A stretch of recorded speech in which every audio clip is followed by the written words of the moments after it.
The predator broke every safety lock and charged straight for my student. Then the new human transfer did something no species in the galaxy had ever done. He ran toward it. My name is Vassal Pren. Instructor, survivor, living legend, depending on which hallway you ask in. I come from Karo, and if that name means nothing to you, well, let me fix that little gap in your education, because Karo is what the polite coalition databases call a Deathworld, and what everyone else calls the place we absolutely do not visit. Thank you, please stop suggesting it. 3 suns, gravity that hugs your bones like a debt collector, storms that arrive without warning and leave with your roof, predators that hunt in the dark, in the light, and on one memorable occasion in my own kitchen. I survived all of it. For 30 cycles, give or take a few cracked ribs, I have walked these academy halls as the single hardest thing inside them. Nobody disputed it. Nobody could. You take one look at me, the scarred plating, the 4 heavy limbs, the eyes that have stared down things with too many teeth, and you simply nod and find somewhere else to be. So when the morning bulletin told me a new transfer student would be arriving in my class, I yawned. I actually yawned. Another soft little creature for me to terrify into competence. Another fragile thing to drag, kicking and squeaking, across the finish line of basic survival. I had no idea, none whatsoever, that the universe had been quietly setting up a joke, and the punchline, my friends, was about to walk through my door. The Coalition Survival Institute exists for one reason: to take the citizens of soft, comfortable, well-fed worlds and teach them how to not die when their cozy little lives go sideways. Most member species, you understand, evolved somewhere pleasant. Mild weather, gentle predators if any. The kind of planet where the worst thing that happens to you is a slightly disappointing harvest. These are my students. Lovely beings, every one of them. Hopeless. Utterly, catastrophically hopeless. Take Cadet Thessa, a herbivore from a low-gravity garden world, who once fainted because the training room got too warm. Or Tanik, a gas breather who panics if his containment suit beeps in an unfamiliar rhythm. These are the materials I am given. And from this raw, trembling clay, I am expected to mold survivors. I do it well, by the way. I want that on the record. Then there is Provost Yuglin, my colleague, in the same loose sense that a pebble in your boot is your traveling companion. Yuglin teaches the theory courses, the safe ones, the ones with cushioned chairs, and Yuglin has spent years suggesting, never directly, always with that smug little throat click, that perhaps, just perhaps, I exaggerate the dangers of my homeworld for dramatic effect. We have a bet. A standing gentleman's wager renewed every term. Whoever produces the hardiest graduate wins. Eiglin has never won. Eiglin keeps trying. It is frankly the most entertaining part of my week. So there I stood that morning, arms crossed, fully relaxed, waiting for my newest helpless lump of potential to arrive. The classroom hummed, the students fidgeted, and the door hissed open. In walked the human. Now, let me describe what I saw, because I want you to share my confusion completely. He was tall, but not impressively so. No armor plating, no protective shell, no claws to speak of, just these flat, blunt little fingers. His skin was bare, exposed to the open air like he simply trusted the universe not to bite him. He had a soft, round face, strange flat teeth that he showed me on purpose, which I later learned was a greeting and not a threat, and these 2 forward-facing eyes that crinkled when he looked at the room. "Morning," he said. "Sorry I'm late. Got a little turned around in the East Wing." Turned around. In a building. This was the creature I was supposed to be impressed by. I glanced at my file. The transfer record glowed up at me, and I read it twice, because the first time my eyes must have malfunctioned. Name Danny Okoro. Origin Earth. Hazard classification Class 9. Class 9. The same bracket as Caro, the same bracket as my home, my beautiful, murderous home, the world I had spent 3 decades using as my entire personality. I assumed it was a typo. Some tired clerk had let a finger slip. There was simply no other explanation, because the thing standing in front of me had walked in apologizing for getting lost near a vending machine. "Take a seat, Cadet Okoro," I said, in my most withering tone, the one that usually sends new students into a respectful tremble. He grinned at me. "Sounds good, thanks," and he sat down, comfortable as you please, like he was settling in to watch something fun. I should have known then. I really should have. My first exercise, you understand, is a tradition, a welcome gift. A little something I like to call humility. It is a gravity chamber. I crank the field up to twice standard, herd the new students inside, and let physics do the teaching for me. The point is not cruelty. The point is education. A student who has felt their own knees buckle under honest weight will respect the universe a little more by lunchtime. Most of them last a few breaths. Tessa once managed 11 seconds before sitting down very firmly on the floor and announcing she would be staying there, so I marched my fresh batch into the chamber, Danny included, and I dialed the field to my standard humbling setting, and I leaned against the wall to enjoy the show. The students staggered. Tanik wobbled. Tessa made a small, sad noise, and Danny Okoro rolled his shoulders, breathed out slowly, and said, "Oh, that's a bit heavy. Feels like a long shift on the docks back home." "You get used to it." I blinked. "You, what?" "Worked freight for a couple of years," he said casually, while standing in a gravity field that had folded a coalition cadet in half last term. Loading, lifting. This isn't bad, honestly. Kind of cozy. Cozy. A muscle in my jaw did something it had not done in years. I told myself it was a fluke. Strong species exist after all. Rare, but they exist. So I did what any composed, dignified instructor would do. I cranked it higher. Danny's smile tightened, just slightly. A bead of moisture ran down his bare face. And he kept talking. He kept talking. He asked me while bearing nearly 3 times standard gravity whether the academy had a good place to eat nearby, because the trip-in had made him hungry. Hungry. I nearly bit through my own tongue. I shut the field off and dismissed the class with as much authority as I could fake, and I went back to my quarters, and I sat in the dark for a while, and I told myself, very firmly, that everything was fine. It was not fine. The week that followed made certain of that. Here is the thing about the human.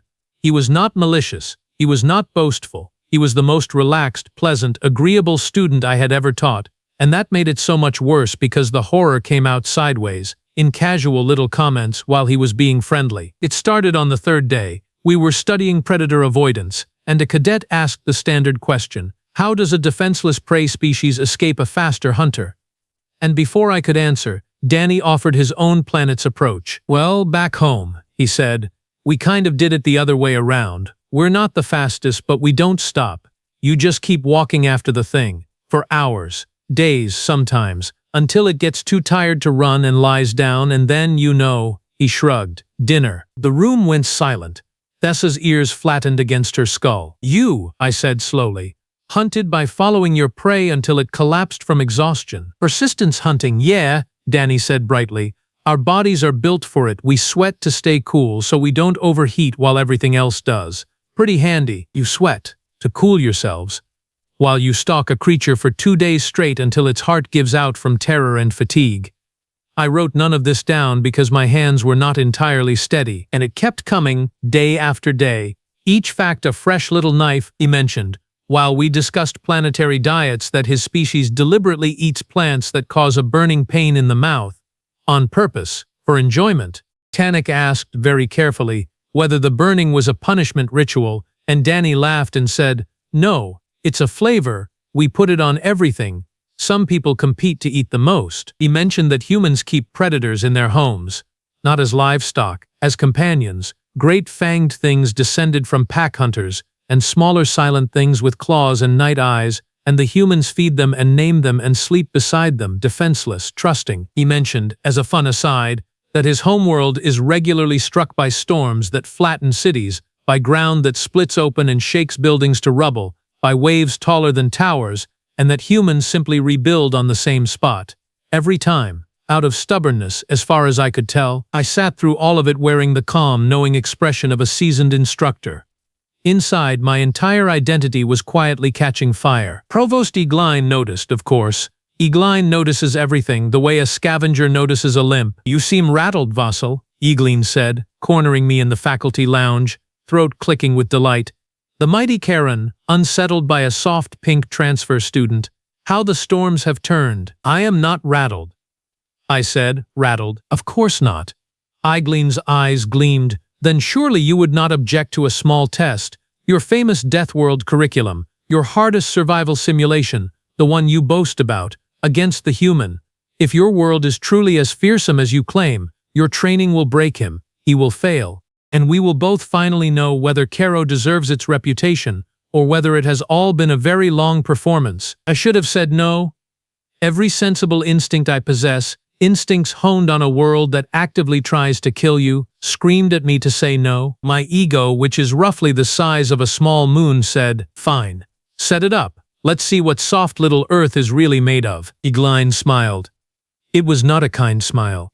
It was the smile of someone who has just watched their rival step cheerfully off a cliff. The full survival simulation is the crown of my curriculum. It is also, between us, somewhat illegal in 3-star systems, which is why we run it in a sealed environmental dome with a great many safety overrides. The setup is brutal. A toxic atmosphere, breathable only through a rationed filter mask. Temperatures that swing from bone-cracking cold to blistering heat.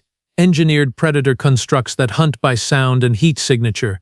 Limited supplies, no instructions. The students go in and the dome teaches them in the only language survival respects, which is consequence. I gathered my class at the airlock. Thessa was trembling. Tanik's suit was beeping in that nervous rhythm again, and Danny Okoro was stretching, rolling his neck, looking for all the world like a being about to go for a pleasant walk. Few ground rules, I told them. The dome does not care about your feelings. It does not care about your species. It will kill you if you let it, and the safety systems will pull you out only at the last possible instant, which I assure you is not a comfortable instant. Stay alert, stay alive. Begin. The doors opened, the cold rolled out, and in they went. What happened next I will remember until my plating turns to dust. The coalition students struggled instantly, exactly as expected. Thessa's hooves slipped on frozen ground. Tanik huddled against a rock, monitoring his filter with rising panic. They were not failing because they were weak. They were failing because their worlds had never asked this of them, and a body learns only what its home demands. And then there was Danny. He treated the lethal toxic murder dome like a weekend outing. That is the only way I can describe it. He scanned the environment, nodded to himself, and got to work.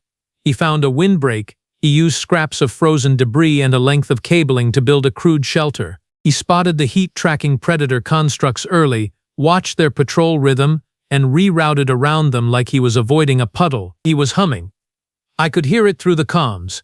The human was humming a little tune while constructing a fire from materials I had specifically chosen because they should not, under reasonable circumstances, burn. I stood in the observation booth beside a silent, increasingly pale Glennon, and I narrated none of my thoughts aloud, because all of my thoughts had become a single long sound with no words in it. "Is he," Yigleen finally whispered, "enjoying himself?" "I don't know," I said.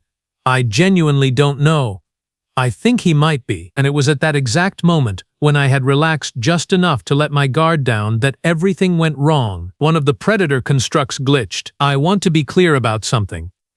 These machines are layered with restraints. They are designed to threaten, to chase, to teach, and then to disengage the instant a student is in true danger. 3 independent safety systems govern them. And on that day, in that dome, all 3 failed at once, in a cascade I am told had a 1 in many millions probability. The construct went off script. Its restraints dropped, and it locked, with cold mechanical certainty, onto the nearest weak heat signature. That signature belonged to Thessa. She had wandered, lost and shivering, into the open. The construct turned toward her, faster than anything that size should move. Claws out, fully lethal, no longer pretending. The override controls in our booth flashed red and did absolutely nothing, because the very systems that should have saved her were the ones that had broken. Thessa froze. Of course she froze. Her entire evolutionary history was screaming at her to be still and small and to hope, and hoping was going to get her killed in about 4 seconds. I lunged for the manual airlock release. Igline shouted into the dead comms. Neither would be fast enough, and we both knew it, and the knowledge of it turned my insides to ice colder than anything in that dome. And then a voice came over the comms, calm, steady, almost gentle. "Hey, big guy, over here." Danny Okoro was running toward the predator. Let me say that again slowly, so the full weight of it lands the way it landed on me. The human was running toward the thing trying to kill his classmate. In 30 cycles of teaching, in a lifetime spent on a world that filed its teeth on the bones of the careless, I had never once seen a creature do this. Survival is supposed to mean self-preservation. Every species I have ever known runs from the predator. That is the entire point of having instincts. You flee, you hide, you let the slow one fall behind, because the slow one falling behind is the oldest mathematics in the universe. Danny did the math too. I am certain of it. He looked at the gap, and the speed, and the claws, and he understood completely that he could not win this, and he ran toward it anyway, putting his soft, unarmored, defenseless body directly between the machine and the trembling herbivore who was not even of his species, who he had known for a handful of days, who could offer him nothing in return. He shouted. He waved his arms to make himself the louder, larger, more tempting target.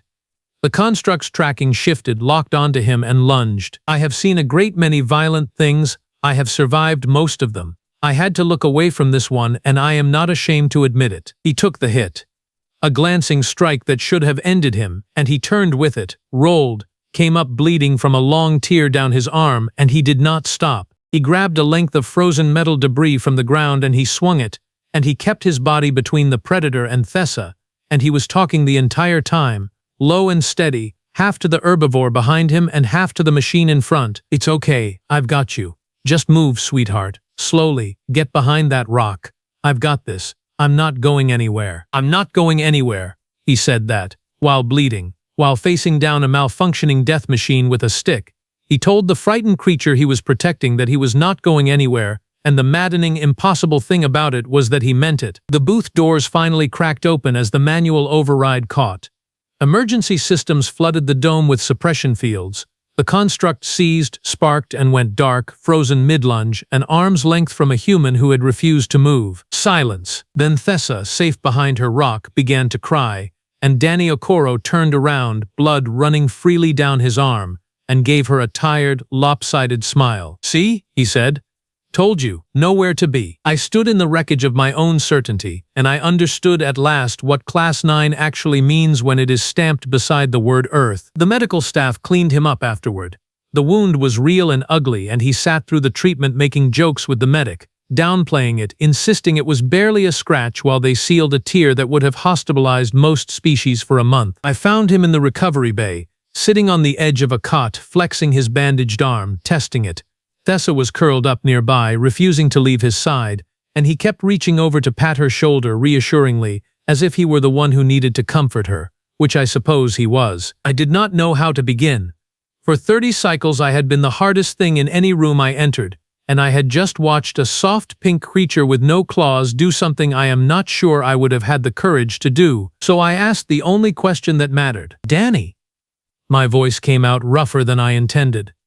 Your world, Earth. It is classified the same as mine, the same hazard rating as Caro. I have spent my whole life believing my home to be among the deadliest places that exist, and you walked out of that dome humming. So I have to know, how? How is your planet only Class 9? He thought about it for a moment, flexing his hurt arm, looking down at the herbivore leaning against his leg. Honestly, he said, Earth's not that special. Lots of worlds are dangerous. He shrugged and winced because shrugging hurt. We get earthquakes that swallow streets, storms that erase towns off the map, things in the ocean older and bigger than anything I've seen out here, sickness that's killed more of us than any war. The ground shakes, the sky falls, the water rises. He smiled, quiet and a little sad. And every single time we bury who we lost, and we build it again. Same spot usually. Stubborn, I guess. That is not stubbornness, I said. That is madness. Maybe, he laughed softly. But here's the thing nobody outside ever gets.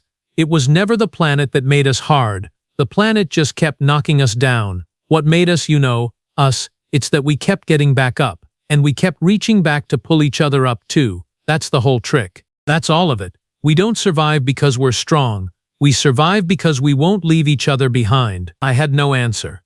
For the first time in 30 cycles, I, Vassal Pren, champion of the Deathworld, living legend of these halls, had absolutely nothing to say, because I had spent my entire life measuring toughness in claws and plating and gravity and teeth. I had built a whole identity on enduring a world that wanted me dead, and I had been so proud of surviving alone. This creature came from a world just as cruel as mine, and his world had taught him something mine never had. It had taught him that the hardest thing in the universe is not the body that endures. It is the will that refuses to fall, and the heart that turns around mid-flight to make sure no one is left behind. I will tell you the rest quickly because legends should know when to stop talking. Lisa graduated top of her class that term, and she will tell anyone who asks that she is alive because of a human who would not move. Tannic stopped panicking at his filter readings and credits Danny for showing him that fear is just a thing you carry while you do the work anyway. Provost Eglin lost the bet. Lost it completely, spectacularly, in front of the entire faculty. To Eglin's credit, the throat-clicking smugness vanished and never quite returned. We do not argue about whether Caro is truly a Deathworld anymore. We have, let us say, a broader understanding now of what makes a world deadly, and what makes a person harder than the world that shaped them. As for me, I gave up my title. Quietly. Without ceremony. I am no longer the hardest thing in this building, and I have made a kind of peace with that, because the thing that took my crown earned it in a way I could never argue with. Danny Okoro finished my course, of course, graduated with honors. He told me on his last day that it was the most relaxing few months he'd had in years, and I have chosen to believe he was joking because the alternative keeps me awake at night. So now when a new transfer student walks through my door, I no longer yawn. I no longer assume I am the toughest thing they will ever meet.